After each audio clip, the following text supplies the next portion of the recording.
ज्येष्ठ अभिनेते आणि सगळ्यांचे लाडके अशोक मामा म्हणजेच अशोक सराफ यांनी पिढीशी जोडलेलं राहावं म्हणून आणखी पाऊल पुढे टाकलं।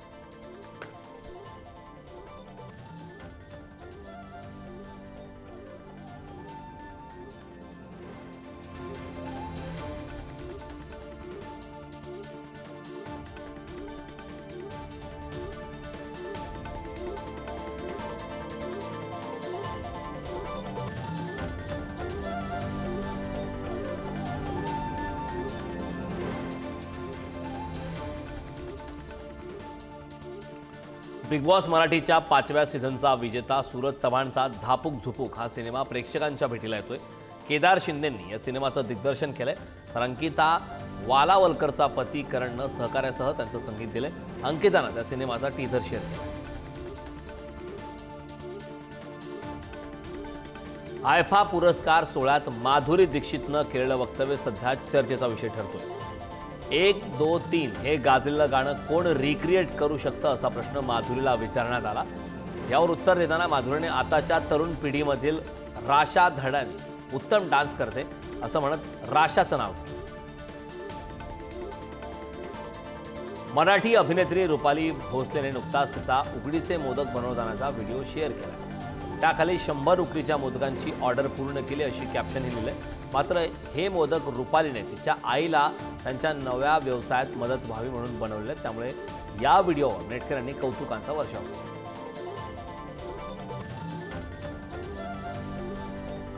भूषण प्रधानने एका मुलाखतीत छावा चित्रपटाबाबत खुलासा केला। छावा प्रदर्शित झाल्यानंतर या सिनेमात एका महत्त्वाच्या भूमिकेसाठी मला सुद्धा विचारलं होतं, पण याआधी मी छत्रपती शिवाजी महाराज यांची भूमिका साकारली होती, त्यामुळे आता दुसरी कोणती भूमिका करावी वाटलं नाही असं भूषण म्हणाले।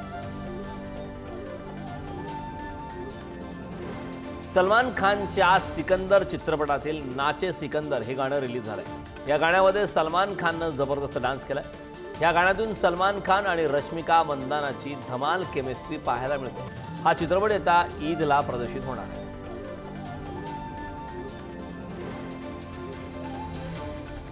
शाहरुख खान नुकतंच दक्षिण चित्रपट दिग्दर्शक सुकुमार यांची भेट घेतली आहे। त्यानंतर हे दोघे एका चित्रपटात सोबत काम करणार असल्याच्या चर्चांना उधाण आलं। हा एक राजकीय ॲक्शन ड्रामा चित्रपट असल्याचं बोललं जातं, तरीही या चित्रपटाबाबत अद्याप कोणतीही अधिकृत घोषणा झाली नाही। अभिनेत्री संस्कृती बालगुडेचा पहिला इंग्रजी सिनेमा करेज सध्या विशेष चर्चेत आला। विविध आंतरराष्ट्रीय फिल्म फेस्टिवलमध्ये या चित्रपटाचं स्क्रीनिंग झालंय। लोकप्रिय वॉर्नर ब्रदर्स स्टुडिओमध्ये देखील या चित्रपटाचं स्क्रीनिंग पार पडलं। माझ्या मते स्त्री आणि पुरुष हे समान नाहीत असं वक्तव्य अभिनेते आणि दिग्दर्शक सचिन पिळगावकरांनी केलंय। पुढे स्त्री ही सर्वार्थाने श्रेष्ठ असल्याचं देखील त्यांनी म्हटलंय। त्यांचा स्थळ हा चित्रपट नुकताच प्रदर्शित झालाय, तर या निमित्ताने एका YouTube चॅनलशी बोलताना त्यांनी ही प्रतिक्रिया दिली। लोकप्रिय गायक उत्कर्ष शिंदेंनं नागपुरातील जाळपोळीच्या घटनेवर एक कविता लिहिली आहे। दंगल करू नका मित्रांनो, तुमच्या नावावर फक्त केसेस असतील असं उत्कर्षनं त्यांच्या पोस्टमध्ये म्हटलंय। तसंच त्यानं सर्वांना शांतता आणि संयम राखण्याचं सुद्धा आवाहन केलं।